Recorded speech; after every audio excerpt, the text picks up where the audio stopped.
Get ready to hear the truth about America on a show that's not immune to the facts with your host, Dan Bongino. Oh, it's about to get ugly. Yes, it's about to get ugly. After blowing it open on yesterday's show about the Comey putting a spy in the Trump White House, do I have some stuff for you today? By the way, big hat tip to our friend 279 and Judy. I've got some information today. It's going to blow your mind, folks. I promise you we're going to make some connections that are going to, Reagan style, spin your head, William Peter Blatty exorcist style, pea soup and all. This is going to blow your mind. Welcome to the Dan Bongino Show. Producer Joe, how are you today? Boy, it's like a regular communist mini feasto out there, Daniel. But I'm glad my to friend, be here. I'm telling you, today's show is stacked. I don't say this up, but I think this may be up there with 628, some of the stuff we have today, finally putting this all together. So without further ado, don't go anywhere. You're not going to want to miss any of this. I guarantee you we're going to be driving the conversation today. Let's get right to it. Today's show brought to you by buddies at iTarget. I want to thank my friends at iTarget Pro. Quite possibly the coolest gift to give or the best thing to buy for yourself if you're interested in improving your proficiency with a firearm. If you own a firearm, safety and proficiency are paramount. You have to obviously be safe with that weapon. It's a dangerous weapon, but you also have to be proficient. God forbid you have to use it to defend yourself or your family. You have to be able to engage properly. You have to be proficient with that firearm. Sight alignment, sight picture, all of these things matter. Your grip, these are all important components of using a firearm accurately. iTarget Pro is the first dry fire training system to combine smartphone technology with the industry's best laser round. Using your smartphone, their app tracks a laser round which fits in the firearm you have now. No manipulations. Here's how it works. You have a 9mm, whatever it is. I have a 6 Hour 365. You safely unload that weapon, check it twice. You load the iTarget Pro laser round in, you drop it in there, and instead of dry firing, getting that click, a laser round will emit onto a target they give you, and now you can see where the round would have gone. This is the best system out there for training your accuracy. People send me pictures of their targets that you can see it on your app on your iPhone, and their proficiency goes from this kind of group to that kind of group in just a week. It's amazing. iTarget Pro is completely safe, comes with a caliber-specific laser round and a target system so you can begin training immediately in the safety and security of your own home.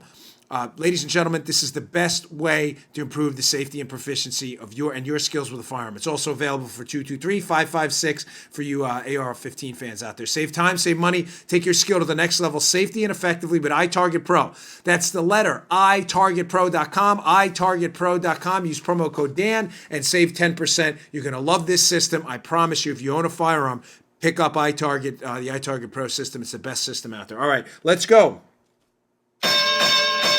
Nice.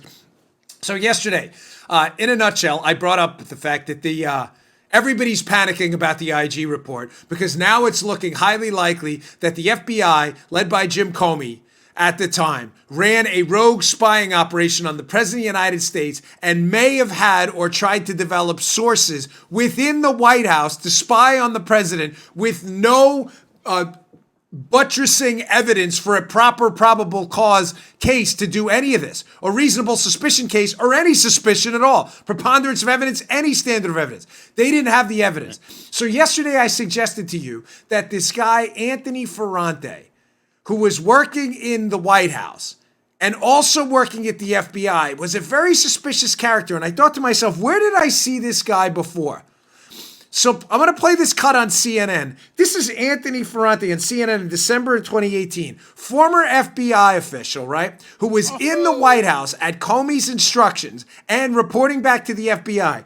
Here's him on Wolf Blitzer's show on CNN, December 2018, speculating on the Mike Flynn case. This is important. You're a former FBI agent. What does it say to you that they met 19 times? So I think it's very significant, of course. 19 times is a lot of times to interview a cooperating witness. But I think it also sends a message. Everything Mueller does is with precision. Everything included in this document was included for a reason. Nothing was done accidental. precision. There is him kissing the butt of Bob Mueller, talking about how the Flynn case and the cooperation, it's all being done with precision. Well, if you listen to yesterday's show, you know the Flynn case is a steaming pile of hot garbage that the government prosecutors themselves can't even explain to the jury what Flynn did wrong. Please listen to yesterday's show if you want a tragically comic laugh about how awful the case against Mike Flynn is. It's so bad, the government can't even explain to the jury what Flynn did wrong. I'm not kidding. It's in yesterday's show. You can see the screenshots. How do we explain to the jury? Hell if I know. They don't even know what he did wrong. But there is this guy, Ferrante, who, again, according to yesterday's show, appears was detailed to the White House. He has very specific experience in cybercrime while reporting back to the FBI. There is him. There's Ferrante on Wolf Blitzer's show, kissing the butt of Bob Mueller and explaining how this case against Mike Flynn is precise and it's so terrific and everybody's in a world of trouble. Wrong. Who is Anthony Ferrante? What was he doing in the White House while working for the FBI at the instruction of James Comey, who hated Donald Trump, hated one of the most corrupt FBI directors we've ever seen? What was he doing in the White House? Well, again, hat tip 279. Let's go back to the Sarah Carter piece from a while ago. Sarah, who's done some terrific work on this case. Sarah Carter had a piece in April of 2019. Breaking, FBI texts show agents discussed recruiting White House sources to spy for the Bureau? Huh? What? The FBI was recruiting people to spy on the Trump White House? Is this like Cuba? Are we living in the United States right now? You may say, how did we get from Ferrante to here? Oh, hold on now. Hold on. As my grandmother used to say, hold your horses. Hold your horses. Remember that? Hold your horses. It's kind of got out of style, hold your horses. From the Sarah Carter piece, she covers a series of texts between FBI investigator assigned to investigate Donald Trump and his team, open the Crossfire Hurricane case, and his FBI lawyer girlfriend, Lisa Page. I want you to read these texts, and before we read them, I want you to ask the question and keep in your mind, who is Charli? Who is the CI guy? Let me read these texts for you. Here's Stroke talking to Lisa Page. Talking with Bill. He's talking about Bill Prystep, his boss in the FBI. Do we want Joe to go with Evanina instead of Charli? For a variety of reasons, talking about going to the White House. Joe is FBI agent Joe Pianka. Evanina is a reference to William Evanina, National Counterintelligence and Security Center. So he's talking about here with Lisa Page, who they want to go to the White House. Do we want Joe to go with Evanina instead of Charli? For a variety of reasons. Who is Charli? Page responds back. Not sure. Would it be unusual to have, and it's blank, show up again? Maybe another agent from the team? Stroke responds, or he's the quote CI guy. Same, might make sense. He can assess if there's any news, questions, or a different demeanor. If Katie's husband is there, he can see if there are people we can develop for potential relationships. Holy Moses. This is the lead investigator investigating Donald Trump talking to Andy McCabe's lawyer, FBI lawyer Lisa Page, who he's having an affair with, Stroke that is, not McCabe, about developing potential relationships, in other words, sources inside the White House, on a White House they're investigating with no predicate evidence.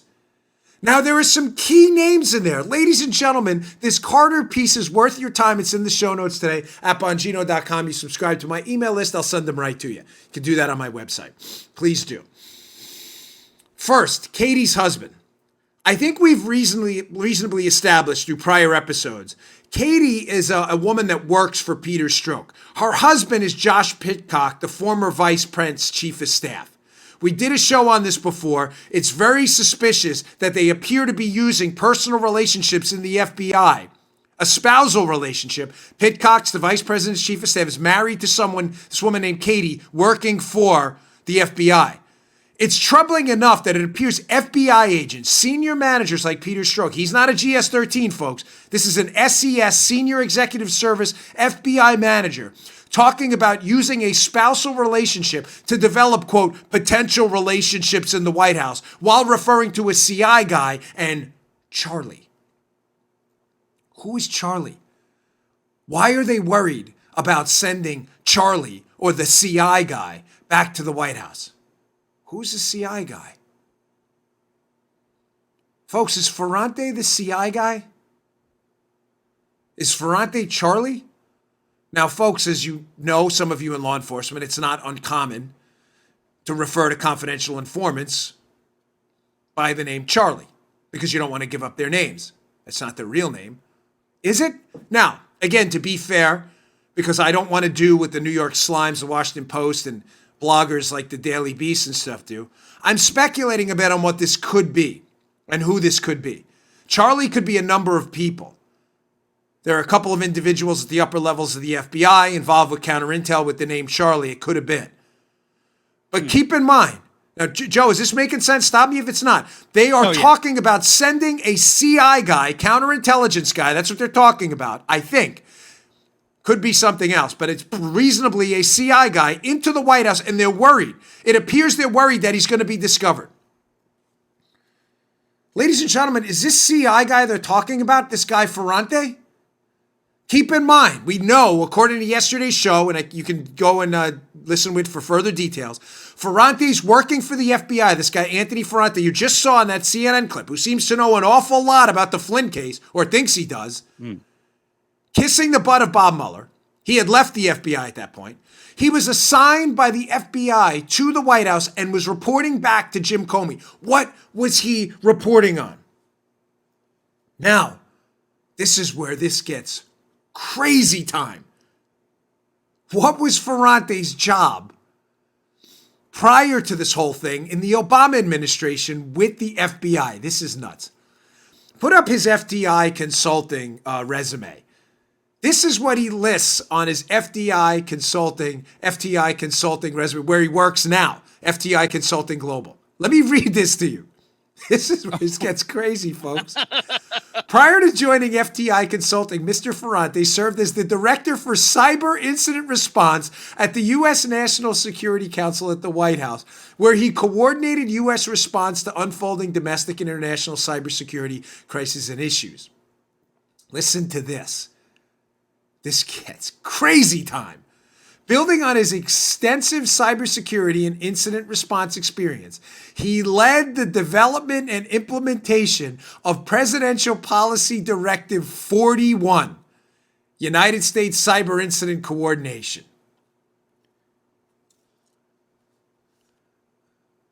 What's Presidential Policy Directive 41? Do tell. Time out. We'll get to that in a second. So Ferrante, while he's with the FBI, that Presidential Policy Directive 41 was signed by Obama. He is assigned to the Obama National Security Council, and his job is to implement this cybersecurity initiative. I'm going to get to in a second what that is, but I want you to keep that in your head. I got to lay this out the right way. Let me put up an article by Yana Winter in Foreign Policy Magazine. This is interesting. It describes what Ferrante did after he left the FBI. This is a February 12, 2018 article. Foreign Policy. Former senior FBI official is leading BuzzFeed's effort to verify the Trump dossier. Who is the individual? Anthony Ferrante. Let's go to the piece. There's some interesting screenshots from this piece I'm going to put out there for you. Number one. As a top FBI cybersecurity official tasked to the White House, Ferrante was in charge of coordinating the U.S. government response to Russian attempts to meddle in the 2016 election, among other responsibilities. Oh, wow. Isn't that convenient? The guy responsible for the implementation of the Obama administration of a presidential directive responding to Russian efforts to collude and interfere, that was his job before? This gets better. Prior to joining the NSC in 2015, Ferrante was chief of staff for the FBI cyber division at headquarters under then director Jim Comey. Ferrante, still working for the FBI, but at the White House, stayed in his position as director for cyber incident response to the NSC through the Trump administration until April when he left to join FTI Consulting. His first big deal there, his big contract. Here, look at that. Fancy effects. Check out Paula out there. Here's screenshot number 2. She's like fading things in and out now. You having fun out there? A screenshot number 2 from the foreign policy piece. Here's what he does at FTI. Ferrante launched what's now been a month-long stealth effort chasing down documents and conducting interviews on the ground in various countries around the world. This is he's trying to verify the fake dossier now. His team directed BuzzFeed lawyers. They were suing the promoters of the dossier because they said the dossier had some legitimacy to it, therefore they can print it. BuzzFeed, that's the backstory on this. So his team, in working with BuzzFeed, directed the BuzzFeed lawyers to subpoena specific data and testimony from dozens of agencies or companies around the country and assembled a cyber ops war room to analyze that data according to sources familiar in the work. Ladies and gentlemen, how does this guy know where to go and what to subpoena? Think about this. Ombudsman Joe, follow this closely. Think about this. Will do. Follow me. Yes.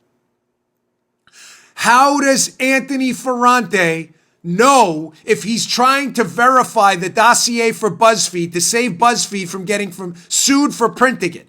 How does Ferrante immediately know where to go, what countries to go to, who to subpoena, and what businesses? How would he know that? Inside baseball. Yeah. Yes. Because he's already been on this thing. Bada boom. Let's go back to Presidential Directive 41. If you don't mind, Paula, please put up the screenshot what Presidential Directive 41 is. This is from everycrsreport.com. Presidential Policy Directive 41, again, signed by Obama. What is the role in Department of Defense? It's about Department of Defense. Here's from the piece. I want to describe to you the beginning. Here's what this was. What Ferrante from the FBI, who's later working to verify the dossier and seems to know exactly where to go to verify the dossier, even though he can't, he was in charge with implementing this thing. Check this out. Here's what it was. Presidential Policy Directive 41, United States Cyber Incident Coordination. Get a load of this, folks. Setting forth principles governing the federal government's response to any cyber incident, whether involving government or private sector entities. What's the date? This is too good to be true. July 26, 2016. Oh, it goes on. Keep that up there. So on July 26th, right in the middle of the presidential campaign, Barack Obama has to sign this big, bold initiative on cybersecurity coordination with the FBI for cyber incidents. Get a load of this, though. Why does he do it? And why did they release this? Because it was issued following, quote, high-profile attacks such as the OPM breach in 2015 and the recent breach of the DNC's email system. Oh.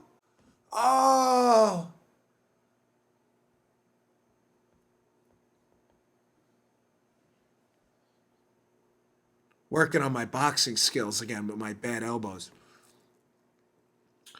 So just to be clear, we're in the middle of a presidential campaign.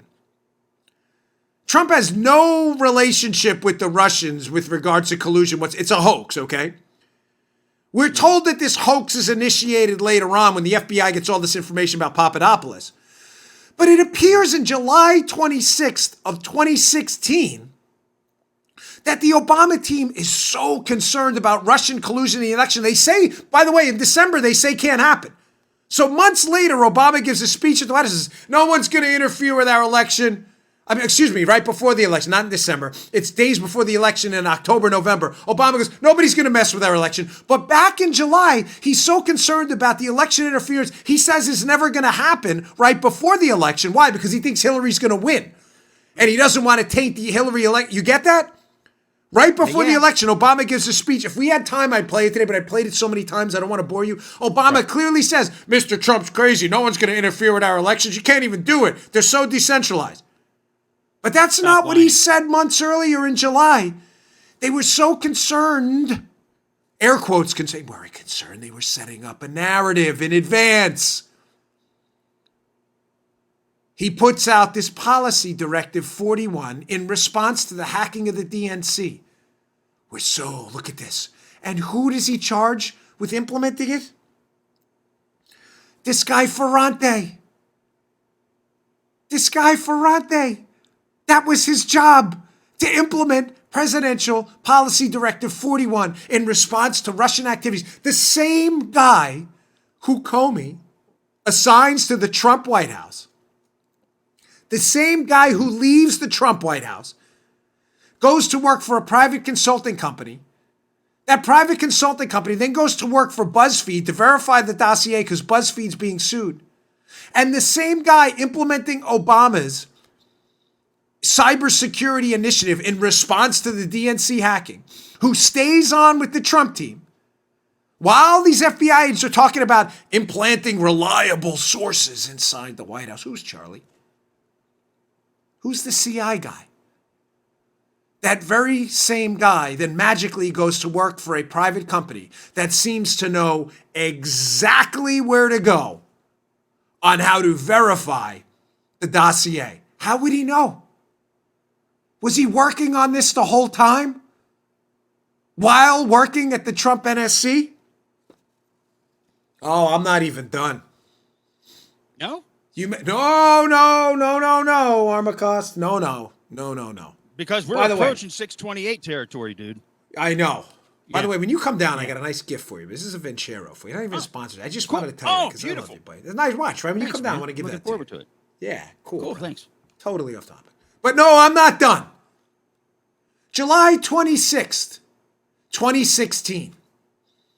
Obama, we need a national cybersecurity initiative now in response to the DNC hacking. And again, magically months later, he says, don't you worry, nobody's going to mess with our elections. He's already setting up the collusion hoax.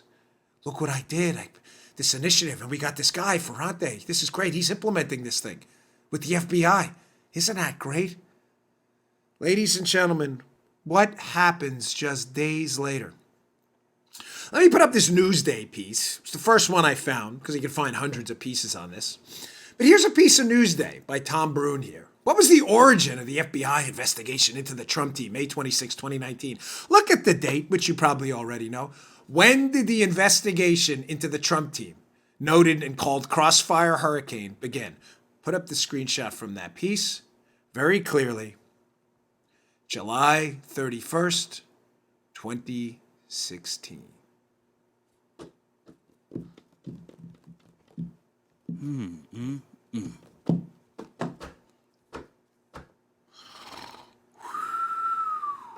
Folks,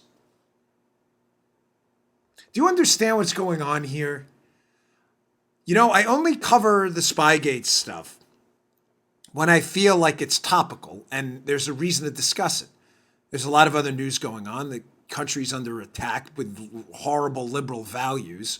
Our political system, that is, our system of governance, our freedom in many cases.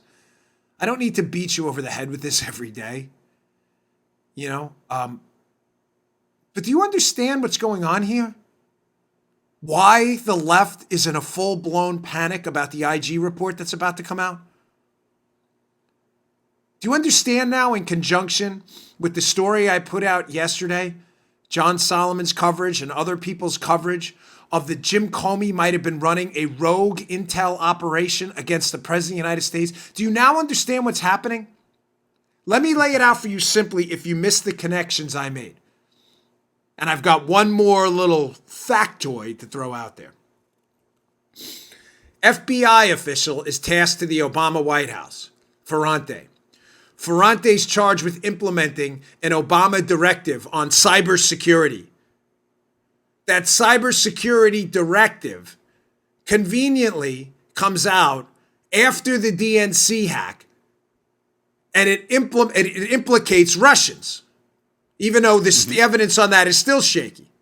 In other words, this Russian narrative with Trump is already set up. Remember, ladies and gentlemen, listen, I don't want to throw in a plug here, but it's important. My second book is available for pre-order now, Amazon, Barnes & Noble, whatever you want. If you want to buy, fine. If you don't, I don't care. I'm just telling you, I've been working on this for months. My second book nails this story to the wall. It's called Exonerated. Please pick it up. It will be out in September. It's wrapped. It is ready to rock and roll. They did this before. They have tried this before. This attaching Republican candidates to Russians in an effort to make them look like they were colluding to win elections. The whole book lays it out like a movie script. They tried this on McCain. The only reason it didn't work is because Bush was president and wouldn't let the FBI and them play ball. Or they didn't even try to because they knew it would go nowhere. They already had this narrative movie script. Blank colluded with Russians. Who's the nominee? Trump. They filled it in. Here it is. Folks, here's what they did. Trump. They filled it in on a piece of paper. Trump. That's as simple as that. They had tried this before. The book nails this. Obama was already laying the groundwork with his team.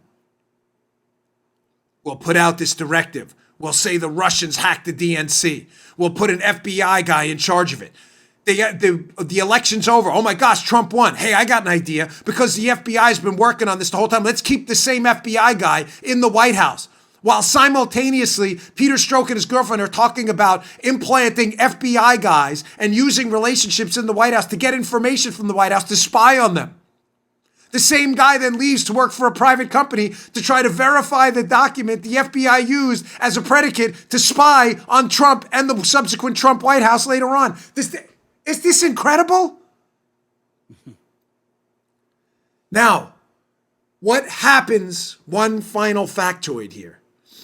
What happens between July 26, 2016 and the official opening of the secret investigation into Trump just days later on July 31st, 2016? The day before they opened the case on July 30th, 2016. My guess is there is some hesitancy, in the Department of Justice after this July 26th presidential directive 41. There's probably some hesitancy to start this Trump collusion hoax because the evidence is so shady. Joe, they need someone to push it over the edge. Yeah. So what happens July 30th, the day before? Bruce Orr, senior DOJ official, number 4 DOJ official, whose wife is working for the company, ginning up this fake dossier through Christopher Steele. Orr and his wife meet at the Mayflower Hotel in D.C. with Christopher Steele, the producer of the fake dossier. They then contact Andy McCabe at the FBI, and the next day, voila, the case against Trump is open. And the blank colluded with the Russians, let's pencil in Trump. It happens. Folks, this is insane. Who is Charli? I want to know. Who is Peter Strzok referring to, the Charli they're going to send to the White House that they think is going to elicit some suspicion? Who's Charli? Who's the CI guy? Why are you planting a counterintelligence guy in the White House? And why are you so worried about being discovered? Why are you worried about, in Strzok texts his girlfriend, changes in demeanor? Because you're worried about your source, your spy in the White House being uncovered? Where is the media on this, man? It's their text. We're not making this up. It's their stuff, man. Their stuff. Where is the media on this? My gosh, you have entirely abdicated your responsibilities to do even a scintilla of investigative journalism. If it wasn't for the Sarah Carters, the Solomons, the Jeff Carlsons, and the myriad of other people, Chuck Ross and others out there, who have done the homework on this, Lee Smith, others, we would have nothing. You're not remotely curious who Charli is? And why they're worried about him showing up in the White House, picking them out? You don't care? You're not worried about the CI guy? You're not curious why a guy who was tasked to implement a cybersecurity initiative by Obama in response to a DNC hack they alleged happened by the Russians is the same guy in the Trump White House reporting back to Comey and then appearing on CNN later, defending Mueller, Comey, and investigating the dossier to make it appear real? None of this bothers you? You have totally, completely abandoned America. And I'm being candid here. It's shameful. It's really, really shameful. All right, don't go anywhere. I'm not even done with the tactical nukes here today. I mean, I've got more. I've got the response by Adam Schiff, who's panicking here. Don't go anywhere. And I've got another article by Solomon, and I've got a video that Joe saw before the show. And you're gonna trust me. You're gonna want to stay tuned, folks. It's not going to make you happy, but I want to play the video because you need to see what's happening in our cities right now. Complete anarchy and chaos is broken out. Stay tuned, please. This is a stacked show. It's important. May go a little bit over today, but it's important. Today's show also brought to you by Buddies at new sponsor here, Joe, Proactive. Now, it's interesting. When Proactive, when we signed on with them, is that to read for them as a company, they're like, you know about Proactive? I said, Proactive. I didn't even need. Usually, you'll do these calls with the company. I said, don't even. I did, but I don't even need it. We've been using Proactive in my household forever since I lived in Maryland in Severna Park. I actually said to them at Proactive, I said, look in your files or whatever. You'll see our old address in Maryland too. We've been clients of Proactive forever. So a first-person endorsement for it was easy. We've been using it here for a long time. My daughters, I even use it sometimes. Listen, sometimes you go on TV, you get a blemish on your face. You get some acne. It happens. I'm Italian. I have very greasy skin. Proactive. This stuff works. It is fantastic. My teenage daughter loves it. She's like, Dad, can you get me some samples? I said, I'll work on it. I'll do my best. Folks, school's coming back, but breakouts don't have to. You don't want to send to your school breakouts. Listen, I know. As a kid, you had acne here and there. It was annoying. It really is. It's on your face. You don't like it. It doesn't look great. You want to get rid of those breakouts. There's a solution for you. Proactive has it. Wouldn't it be great to get your kids clear skin and confident for the new school year? As a parent, nothing's worse than seeing your kids go back to school and not feeling their best. Having acne as a teen is a struggle. It can be a major cause of anxiety. I know. Listen, I was there. I have no problem telling you that. It's tough.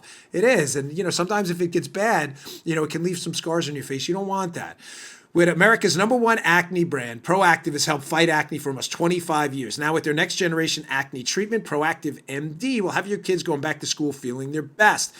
Proactive MD. Have your kids feeling their best, look their best. We love it, works, we use it in the household.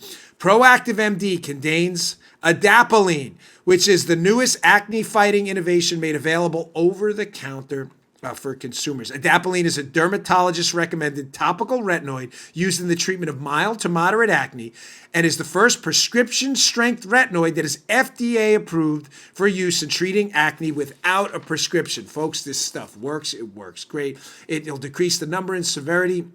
Adapalene may decrease the number and severity of acne pimples and promote quick healing of pimples that do develop. It works by affecting the growth of cells and decreasing acne inflammation. This is great stuff. Ladies and gentlemen, it's trusted and effective. You can get the deep clean face wash, daily oil control with SPF 30, and the Adapalene gel. Right now, for our listeners, we have a back-to-school offer from Proactive you can't get anywhere else. With your Proactive MD order, you'll also receive for free Proactive's On-the-Go bag, which features their T-Zone oil absorber, body acne wipes, and green tea moisturizer, close to $100 value, plus free shipping with a 60-day money-back guarantee. Don't wait. Go to proactive.com/Bongino for this special offer. Again, that's proactive.com/Bongino to order and make your kids' first day back to school their best day ever. Proactive.com/Bongino. Again, it may decrease the number and severity of acne pimples and promote quick healing of acne that does develop. So check it out, folks. Proactive.com/Bongino. Welcome on board. Okay. So John Solomon has another piece out. And again, not to keep harping on the book, but in the book, not only my second book, Exonerated, do I describe how they tried this before. The Democrats have tried this, blank colluded with the Russian scandal before, and do I lay it all out in intricate detail? One of the things I also talk about at length in the book is how in July of 2017, a couple of months after Mueller's hired in May of 2017, what happened? We call it the Civil War, me and my sources. This Civil War breaks out among the Spygate colluders, the Trump administration. Why? Because by July of 2017, my research indicates Bob Mueller knows this case is the biggest scam going. How? Why? Because, folks, in July of 2017, the Inspector General, Michael Horowitz, uncovers the stroke text we showed you in the beginning of the show. All of this back and forth, planting CI guys, worrying about the CI guy in the White House, sending Charli to the White House. Who's Charli? All of this stuff. This back and forth is uncovered. The Inspector General, essentially the Internal Affairs Officer for the Department of Justice, figures out with these texts that there is something way wrong with this investigation into Trump, and he gives the information to Mueller. I have no doubt Mueller and his team now panic. They now know they're investigating a hoax. They know collusion's a hoax. And now they know not only are they investigating a hoax, but that the investigation may be, in fact, worthy of an investigation itself. So instead of Mueller, who runs the most disgusting, disturbing investigation of U.S. history, doing the right thing, coming out in July of 2017 saying, hey, I've seen these texts. Ladies and gentlemen, we're in a lot of trouble. It appears the White House was spied on. Collusion is, in fact, a hoax. The real crime here appears to be the FBI forfeiting its procedure to target a duly elected president. That's not what Mueller does. What Mueller does is double down on a fake obstruction investigation to keep the investigation going, to hopefully clean this mess up and get Trump impeached in time so nobody figures this out. That is the only explanation for the dereliction of duty Bob Mueller engaged in, and his corrupt team with Andy Weissman. Now, that July 2017 date is a key theme throughout my book. That is when this whole thing goes down. The leak about James Baker leaking things to the press, who's the FBI lawyer. Mueller doubles down. Follow me. July 2017, Mueller finds out it's a hoax. Instead of letting it go, he doubles down. He finds it, he makes it his imperative to attack the Trump team from every angle. What happens in July of 2017? The Flynn team starts getting emails from Mueller, starts getting letters from Mueller. We need you to talk about this and that. Papadopoulos is arrested on a probable cause arrest at the airport in a panic at Dulles Airport on his way back to Chicago. Manafort's house is raided in the early morning. Think about the corruption here, ladies and gentlemen. Mueller finds out the case is a dog, and instead of letting everybody go and admitting he's investigating a hoax, he doubles down and starts locking people up, going after Flynn, Papadopoulos, Manafort. Now, John Solomon has a piece up in the Hill yesterday, adding a little gasolina to the July date. Remember, July is when the Civil War breaks out because Mueller now knows he's investigating a hoax, and they engage in this witch hunt to cover this whole thing up. Here's Solomon's piece from the Hill yesterday in the show notes, a must read. Please, again, subscribe to the email list. I'll send them to you. How Mueller deputy Andy Weissman's offer to an oligarch could boomerang on the DOJ. John Solomon, July 22nd, 2019. Here is, for the piece, hat tip 279. Again, circle this for me because he's been working on this with us with this July 2017 Civil War. Look at this screenshot from the piece. So just a little background. Andy Weissman, Mueller's pit bull, really his hack, corrupted lawyer. They know their case is done in July. So instead of letting it go, Joe, they double down. They go to this Ukrainian oligarch, Dmitrio Firtash, right?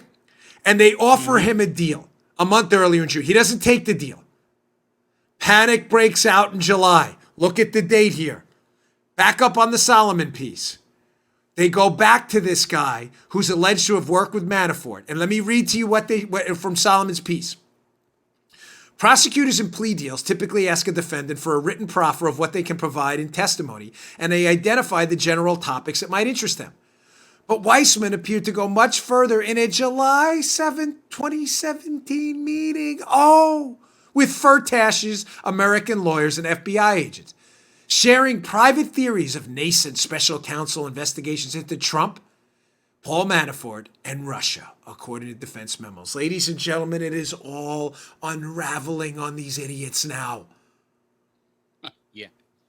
Weissman and Mueller know in July their case is about to get blown out of the water. They have the case. Here's a timeline for you on the YouTube channel, youtube.com/Bongino if you want to see it.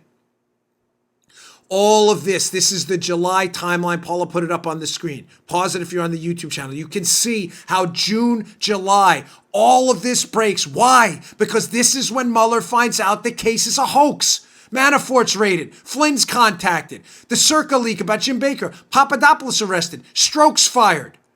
Cohen's put under investigation. Michael Cohen, Trump's lawyer. Why? Because Andy Weissman panics. They have to get Trump. They can't admit to the American public they're investigating a hoax. So they go to this Ukrainian oligarch, Dmitry Firtash. You can read the Solomon piece for the details. But in summary, Joe, Firtash, according to these crazy lunatic theories Weissman has, is a Ukrainian oligarch who may be involved in this bribery scheme and may have had information on Manafort.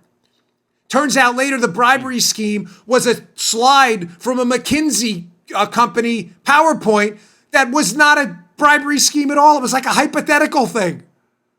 So they panic. So Weissman, in July, during the Civil War, goes back to Firtash's lawyers and says, please cooperate. We need you to cooperate. I'm begging you to cooperate. Let me lay this whole thing out for you.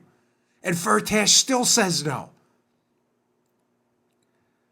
What's happening? They have nothing. Zilch. And they are desperate. What if we arrest Papadopoulos? Maybe he'll talk. What if we arrest Cohen? Maybe he'll talk. What if we arrest Manafort? Maybe he'll talk. What if we arrest Flynn? Maybe he'll talk. Let's go get Firtash. Maybe he'll talk. They can't fabricate information. The collusion scheme didn't happen. Now, folks, this is all about to come out. And they are panicking. How do we know this? Look at this tweet by Jim Jordan. Excellent member of Congress from Ohio.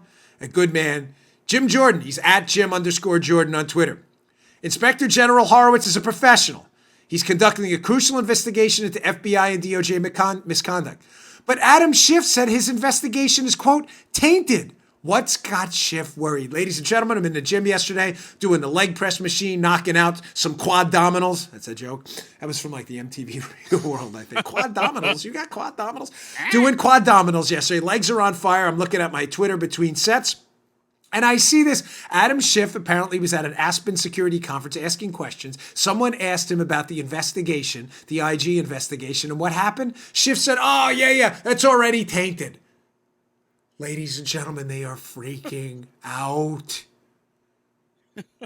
They're freaking out. Everybody knows Mueller was investigating a hoax and knew it. Everybody know Mueller refused to clear Trump, although they knew in July the case was a hoax and potentially massively corrupt. They know now that the FBI was looking to develop sources within the White House on an illicit spying operation.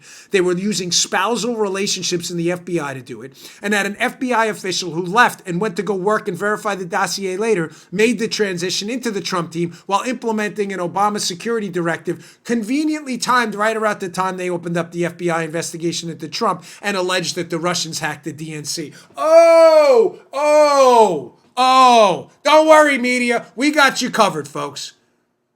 And by the way, I don't care that other talk radio people take my stuff. I don't. I just wish once in a while you'd hat tip us. Please. Right, Joe? Gosh. Big time, brother.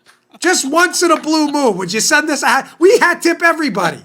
Everybody. Sarah Carter, Foreign Policy Magazine, Jeff Carter, even people that don't even like us, like those Treehouse guys. They can't stand us. I don't care. You do good work. We're going to put it out. Once in a blue moon. Would you send us a hat tip? Gosh, sometimes the show's repeated verbatim. They act like they made it up. Yeah. Don't even mention me. At least give a hat tip to 279. The greatest source in the history of sources, okay? Just hat tip him. I don't need the personal accolades. I just feel bad for him because he hears his stuff out there and it's like, I didn't give that to anybody else. Whatevs, brother. I'm sorry. It's not me. Joe's been in this business a long time. Since I'm like 15, right? People fleece stuff. Just at least throw the guy a hat tip. 279. Been here for a long time. Yeah. Trust me, folks. They're panicking. Schiff knows what I told you in this show. Share this show to my Redditors out there and Reddit folks. You are the best. You guys and ladies have promoted this show better than anyone. No marketing budget can do what you did. Please share this show. The YouTube, the audio, ladies and gentlemen, I don't want to force anybody into the video. It's an audio podcast first and always will be. But the YouTube today, I would really appreciate if you check out. It's going to be the video later and a lot of the stuff I talk about, although you can follow fine on the audio.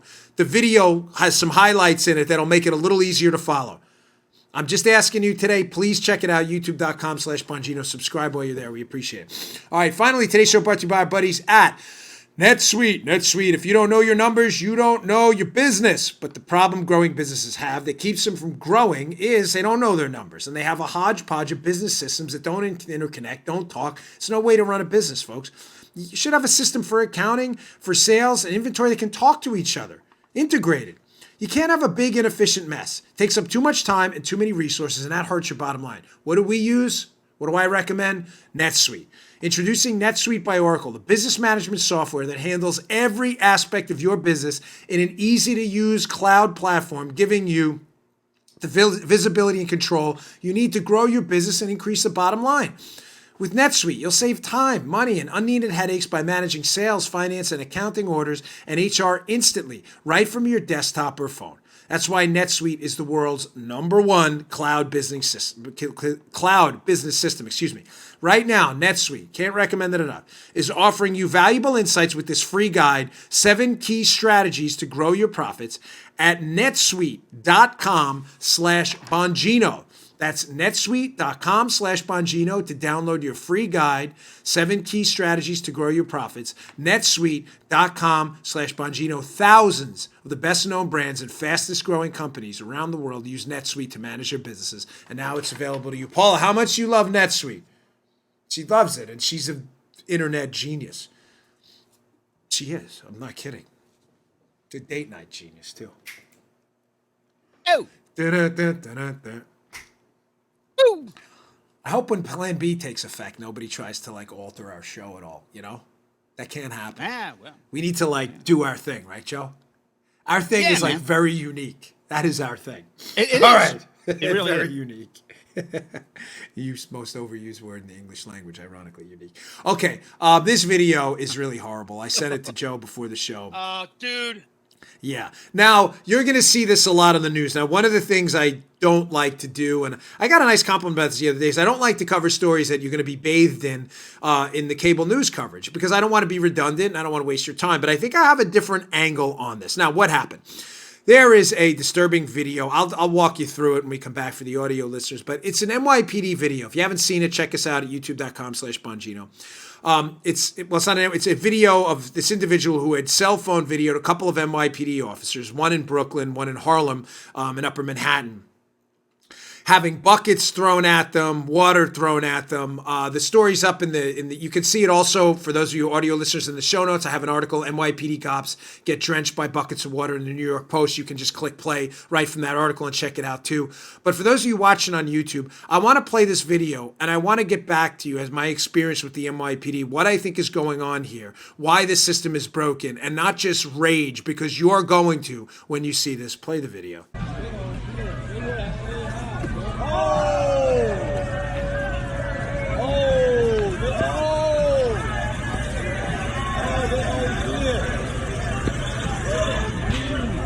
They not. No, the they not. Oh my God, they came over here to talk to them that they violated. Yo, they violated them. They violated them. No, they violated them. Oh, they not stopping. Oh my God. Y'all get back in y'all car. Black. Black. Oh my. They laughing at them. What they saying?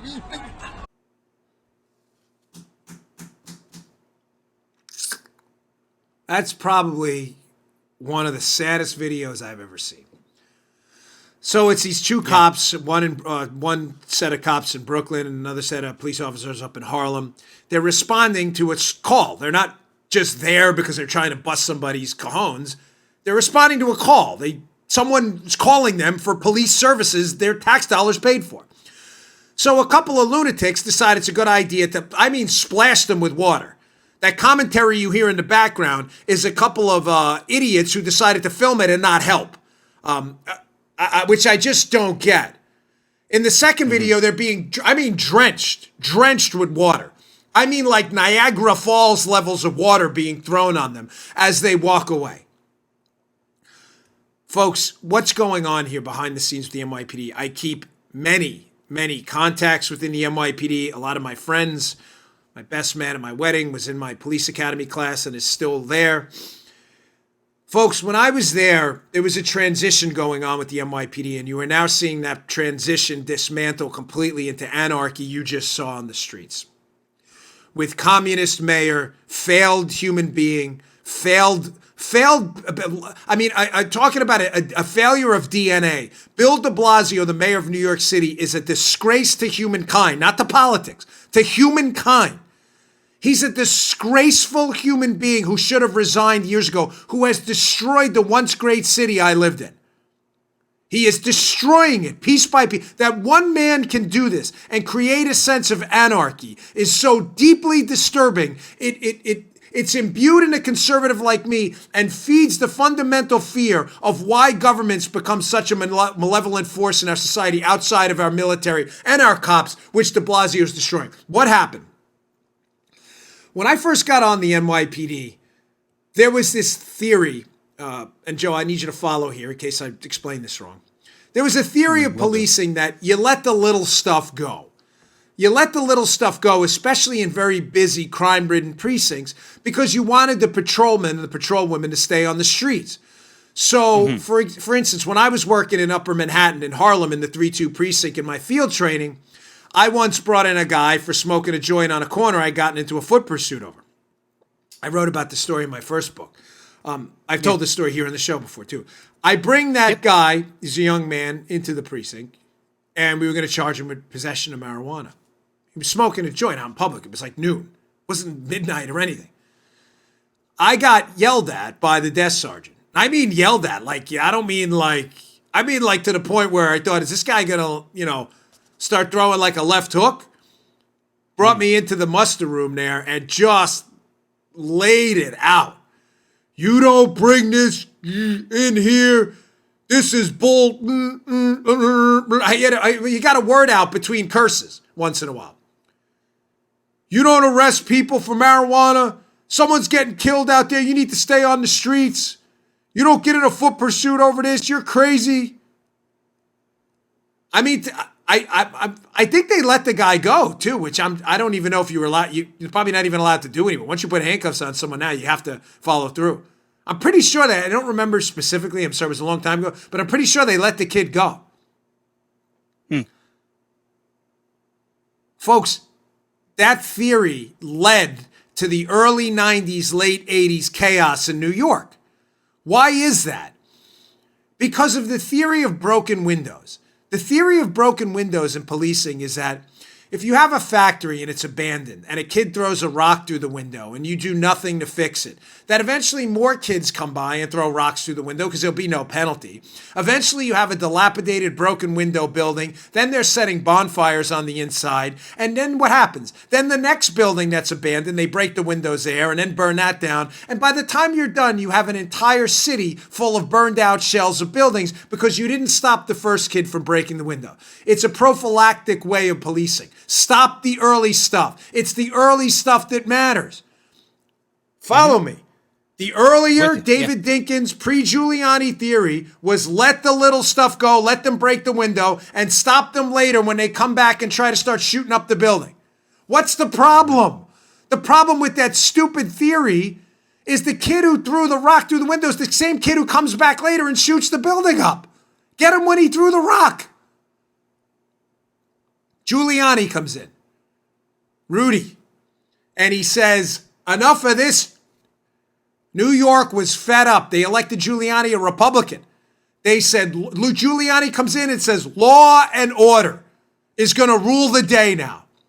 He brings in a guy named Jack Maple. William Bratton comes in, former transit head who was up, I believe, in Boston at the time, whatever it may be. Bratton comes down, comes back. He brings in Jack Maple, and they institute this thing called CompStat, where they start saying to people, wait, you got 20, 30 cases of a guy peeing in public in the 7-5 precinct where I worked, which was packed full of homicides. Why aren't you doing anything? The commanding officer of the precinct's like, I'm not going to arrest the guy for peeing in public. You are now. You are now. And you know what happened, ladies and gentlemen? What happened to the crime rate? It cratered in just a couple of years. Why? Because the guy in the 7-5 precinct who was peeing in public that we used to let go is the exact same guy who was going to rape the woman on the corner 20 minutes later. Which he now didn't do because he's in jail.